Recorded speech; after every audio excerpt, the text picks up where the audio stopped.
겉으로만 보면 위성을 궤도에 올리는 로켓 발사는 매우 기술적인 작업처럼 보입니다.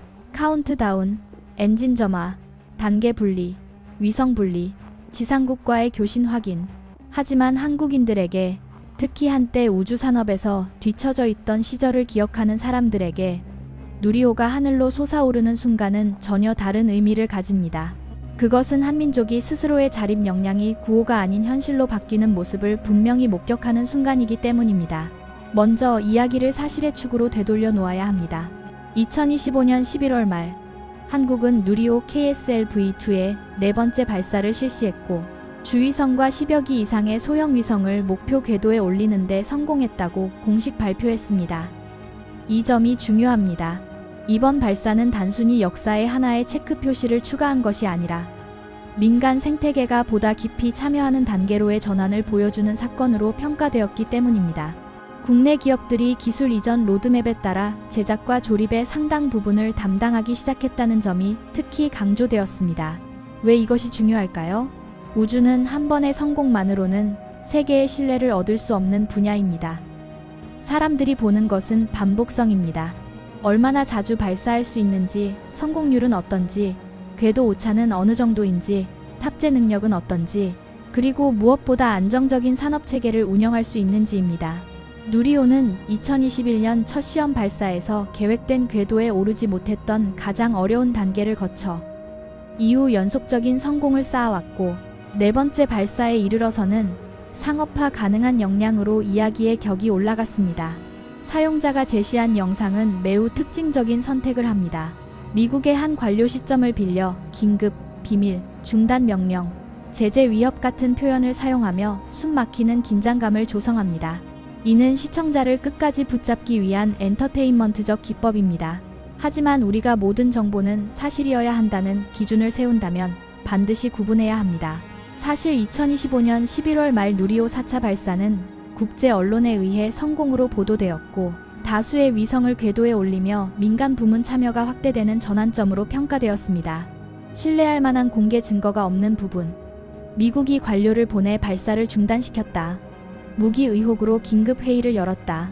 금지된 기술에 CNN이 충격을 받았다와 같은 내용은 모두 각본적 장치에 가깝습니다.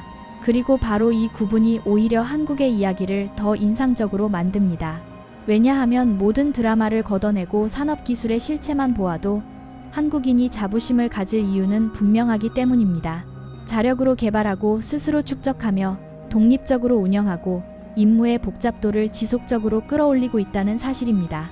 영상은 여러 위성을 순차적으로 분리해 발사한다는 디테일을 강조하며 군사적 상상을 불러일으킵니다. 그러나 현실에서 다수의 소형 위성 큐브, 마이크로세트를 함께 실어보내는 방식은 점점 일반화되고 있습니다. 이유는 매우 현실적입니다. 비용 최적화. 한 번의 발사로 여러 연구팀이 함께 탑승합니다. 과학적 효율. 다수의 소형 위성이 측정 군집을 이루어 동시에 여러 지점을 관측합니다. 기술 검증. 대학과 연구기관이 실제 우주 환경에서 부품, 안테나 배터리, 통신 기술을 시험합니다.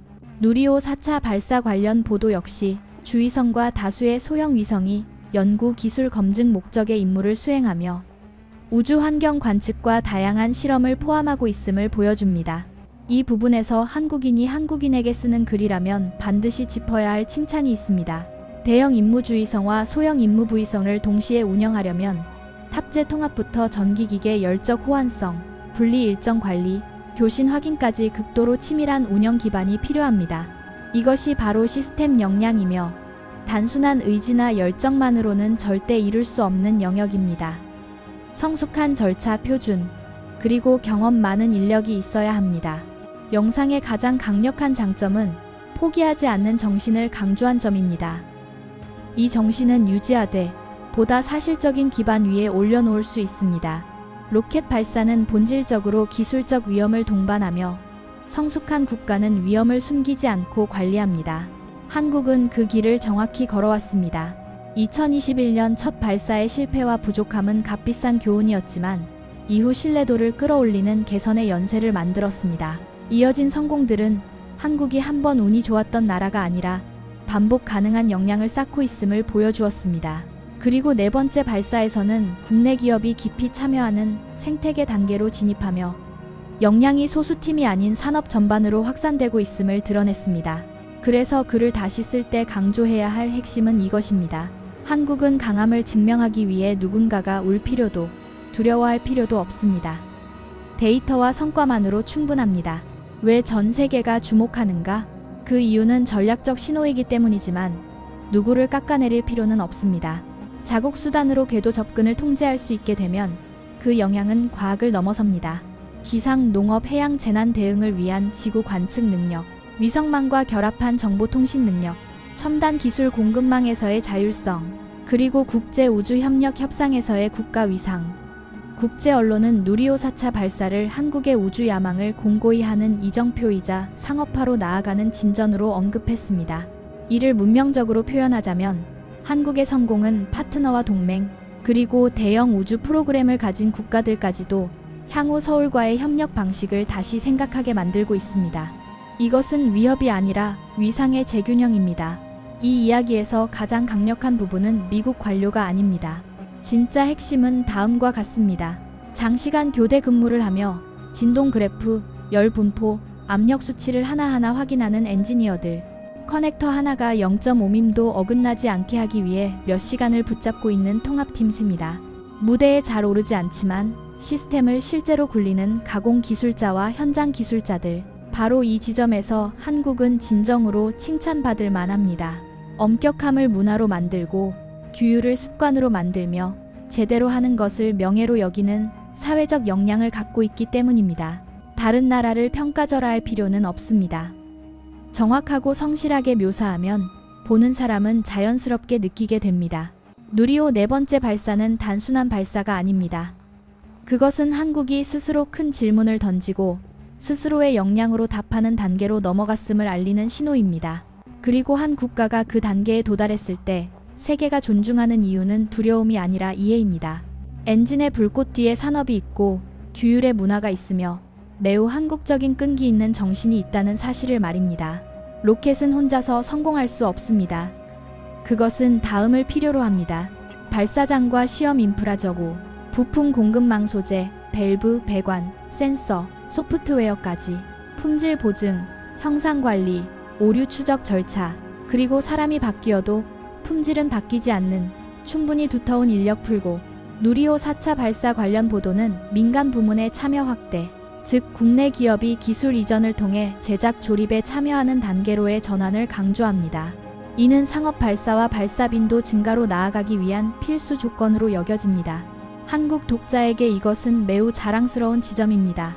많은 나라가 한번 멋지게 발사할 수는 있지만 발사 역량을 공장처럼 체계화하는 단계로 넘어가는 것은 전혀 다른 차원의 능력이기 때문입니다. AP와 리우텔스가 보도할 때 그들은 네 번째 발사와 다수 위성, 그리고 한국 우주 프로그램에 갖는 의미를 강조했습니다. 이는 세계가 단발성 성과가 아니라 수년간 계획대로 유지되는 프로그램을 높이 평가한다는 사실을 보여줍니다. 10-20년의 전략적 시각에서 보면 정기적인 발사는 다음을 가능하게 합니다. 장기 과학 데이터 축적, 모의가 아닌 실제 프로젝트로 차세대 엔지니어 양성, 제때 제대로 한다는 신뢰를 바탕으로 한 국제 협력 확대, 소형 위성 발사, 주문형 발사 등 상업적 기회 접근 모서, 즉 누리호는 단순히 위성을 올리는 것이 아니라 한국을 서비스 표준 신뢰를 제공할 수 있는 국가 집단으로 끌어올리고 있습니다. 영상은 1.5톤을 신비로운 신호처럼 말하지만 현실에서 1톤 전후 이상의 탑재 능력은 궤도 접근 역량의 상징적 이정표입니다. 누리호 개발 역사에서도 태양동기 궤도, 저 궤도에 톤급 탑재물을 올릴 수 있는 능력은 반복적으로 언급되어 왔으며 한국은 이를 자국 기술로 달성한 소수 국가 중 하나로 평가됩니다. 따라서 1.5톤은 추측의 대상이 아니라 엔진 설계, 제어, 구조, 탑재 통합 역량이 성숙 단계에 도달했음을 보여주는 긍정적 지표로 이해하는 것이 옳습니다. 이 부분은 한국 시청자에게 특히 깊이 와닿습니다. 왜냐하면 이는 한국 사회의 문화와 정확히 맞닿아 있기 때문입니다. 절차 관리의 규율, 품질 기준에 대한 엄격함, 끝까지 해내되 데이터와 검증에 기반한 집요함. 한국이 누리호로 우주에 나아가는 목적은 대립이 아닙니다. 성숙한 우주 프로그램은 과학, 기후, 해양 재난, 정보, 산업 역량이라는 평화적 목표를 지향합니다.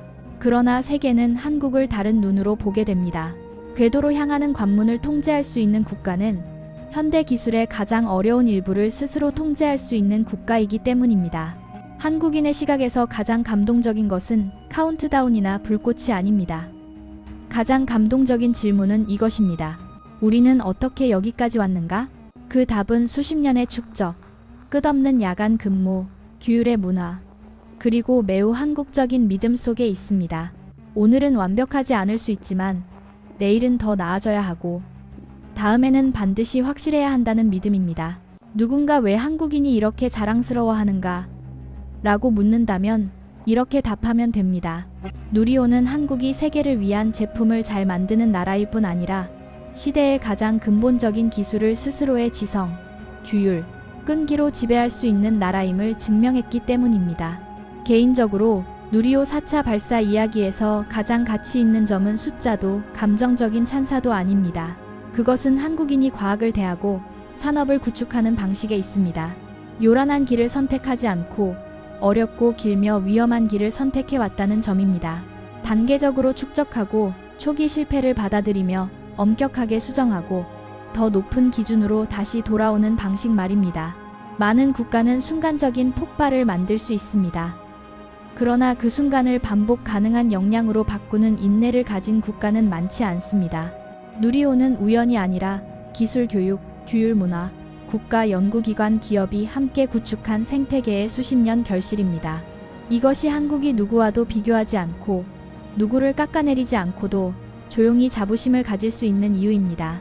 저는 특히 한국이 할 수 있음을 증명하는 단계에서 안정적으로 할 수 있음을 증명하는 단계로 중심을 옮긴 점이 인상 깊었습니다. 과학위성과 다수의 소형 위성을 동시에 궤도에 올린 것은 그들이 단일 임무를 넘어 다음 세대 양성, 가치사슬 구축, 장기 미래의 준비까지 내다보고 있음을 보여줍니다. 만약 한 가지 교훈을 뽑자면 이것입니다. 진짜 힘은 선언에 있지 않고 결과로 검증된 역량에 있습니다. 누리호는 한 국가가 충분히 규율 있고 끈기 있으며 표준을 존중할 때 성공은 과시하지 않아도 세계가 자연스럽게 알아본다는 사실을 증명합니다. 오늘 이야기의 마지막까지 함께 해주셔서 진심으로 감사합니다. 누리호의 여정을 통해 한국인의 자부심, 끈기, 규율의 정신을 느끼셨다면 그것이 바로 우리가 전하고자 한 메시지입니다. 이 콘텐츠가 유익하고 이해하기 쉬웠으며 과학과 기술, 그리고 진짜 역량으로 성장하는 길에 대해 깊은 시각을 제공했다면 구독, 알림 설정, 좋아요로 응원해주세요. 여러분의 한 번의 구독이 이 채널이 느리지만 진실하고 깊이 있는 이야기들을 계속 전할 수 있는 힘이 됩니다. 이 영상을 가족과 친구들, 특히 과학과 기술, 인간 의지의 이야기를 좋아하는 분들과 함께 나눠주세요. 앞으로도 우리는 한국과 세계의 위대한 성취 뒤에 숨은 조용하지만 비범한 여정들을 계속해서 전하겠습니다. 감사합니다. 다음 영상에서 다시 뵙겠습니다.